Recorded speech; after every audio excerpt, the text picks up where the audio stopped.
एकदम मस्त झालाय बरं का शेवगा आणि एकदम छान असा शिजलाय। चवीला तर एकच नंबर, एकदम झक्कास। हा हा हा, काय मस्त दिसतंय ना। तर मग आज आपण बनवणार आहोत मस्त वाटण घालून काळ्या रश्श्याचा शेवगा। चला तर मग रेसिपीला सुरुवात करूया।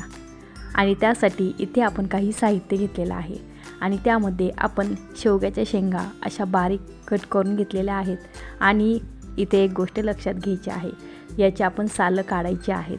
सालं काढल्यानंतर कसं आहे ना, या शेंगा खाताना दातामध्ये अडकत नाहीत। आणि त्यासाठी आपण इथे 2 मध्यम आकाराचे कांदे तसेच एक छोटा खोबऱ्याचा तुकडा घेतलेला आहे, भरपूर असा कढीपत्ता, 1 इंच आलं आणि लसूण। तर आता सगळ्यात अगोदर आपल्याला कांदा आणि खोबरं भाजून घ्यायचं आहे। जर तुमच्याकडे अशा प्रकारची जाळी नसेल तर तुम्ही गॅसवर कांदे ठेवले तरी चालतील। छान असं याला भाजून घ्यायचं आहे। खोबरं आपल्याला खूप जास्तही काळं करायचं नाही आहे, म्हणजे करपवायचं नाही आहे। तर अगदी अशा प्रकारे खोबरं झालं की लगेच याला काढून घेऊया। आणि कांदे छान अशी अगदी काळपट रंग येईपर्यंत आपण याला भाजून घेऊया। तर आता पूर्वीच्या काळी कसं चूल वगैरे असायची, त्यामुळे चुलीमध्ये मस्त कांदे भाजून निघायचे।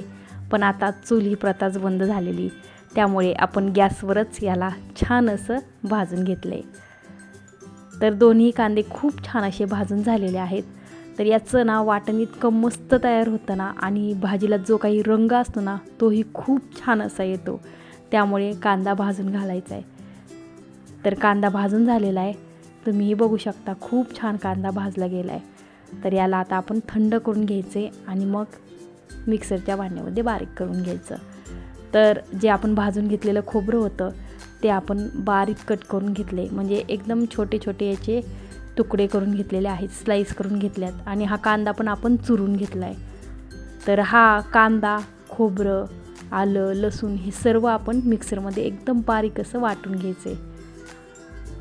तर आता इथे आपण एक छोटंसं मिक्सरचं भांडं घेतलं आहे, यामध्ये आपण चिरून घेतलेलं खोबरं आणि कांदा दोन्ही घालून घेऊया।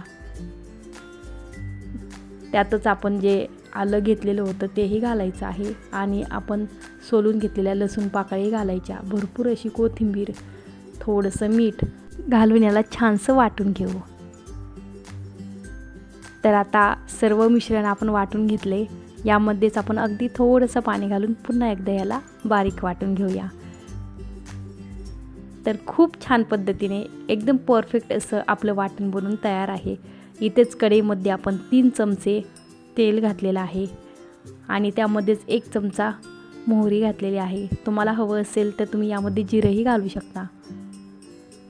तर मोहरी छान तडतडली, लगेच आपण यामध्ये कढीपत्ता घातला आहे आणि यामध्येच आपण अर्धा चमचा हिंगही घालायचा आहे।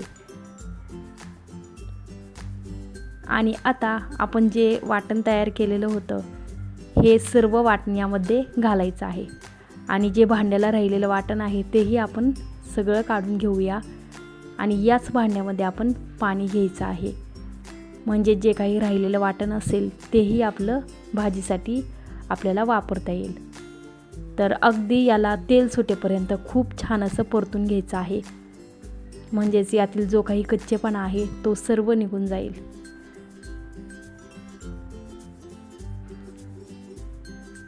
तर तुम्हीही बघू शकता, आत्ताच याला किती छान असा रंग आलेला आहे।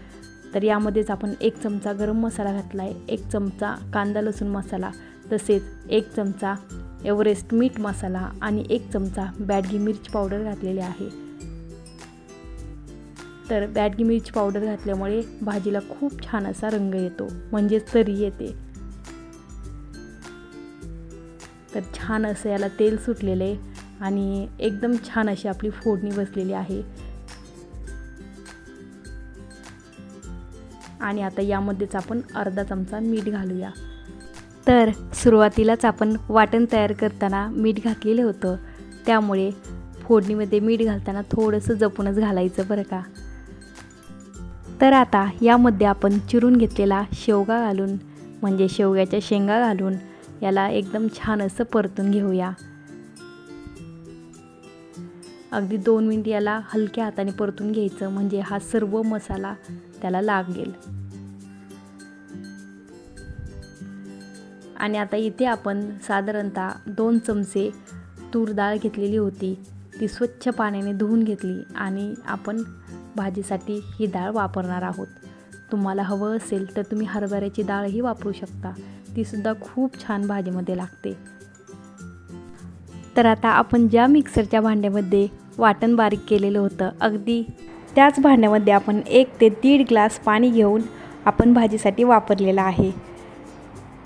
तर पाण्याचं प्रमाण तुम्ही तुमच्या अंदाजे कमी जास्तही करू शकता. तर अगदी 2 ते 3 मिनिटातच भाजीला किती छान असा रंग आलेला आहे. तर आत्ता जरी भाजीचा रस्सा पातळ वाटत असेल तरी शिजल्यानंतर याला खूप छान असा दाटसरपणा येतो. तर याला असंच आपण 10 ते 15 मिनिटे सोडून देऊया. यावर आपण छानपैकी एक मोठं ताट झाकण ठेवूया. असं अर्धवट झाकण ठेवायचं आहे. तर इथे आपले 10 मिनिटे झालेले आहेत आणि तुम्ही बघू शकता किती छान अशी भाजी आटलेली आहे आणि खूप मस्त असा भाजीला रंग आलेला आहे, तरी आलेली आहे. आणि याचा जो रस्सा होता तोही खूप छान दाटसर असा झालेला आहे. तर भांड्याला साईडला लागलेला सर्व मसाला आपण असा चमच्याच्या सहाय्याने काढून घेऊया. आणि तुम्ही बघू शकता मस्त भाजी मिळून आलेली आहे. आणि आता आपण शेंग शिजली आहे की नाही हेही एकदा चेक करून बघूया. तर याला आपण हाताने दाबून बघूया शेंग शिजलेली आहे की नाही. तर इथे शेंग खूप छान अशी शिजून तयार आहे. आणि आता आपण ही भाजी खाण्यासाठी सर्व करूया. तर मग तयार आहे वाटण घालून मस्त घसघशीत काळ्या रश्श्याचा शेवगा. तर मग तुम्ही पण नक्कीच एकदा तरी अशा प्रकारे शेवग्याची भाजी करून बघा आणि मला खात्री आहे तुम्हालाही ही भाजी नक्कीच आवडेल. आणि ज्या कोणालाही शेवग्याची भाजी आवडत नसेल ना, ते देखील अगदी आवडीने ही भाजी खातील. रेसिपी कशी वाटली हे नक्कीच कमेंट करून सांगा.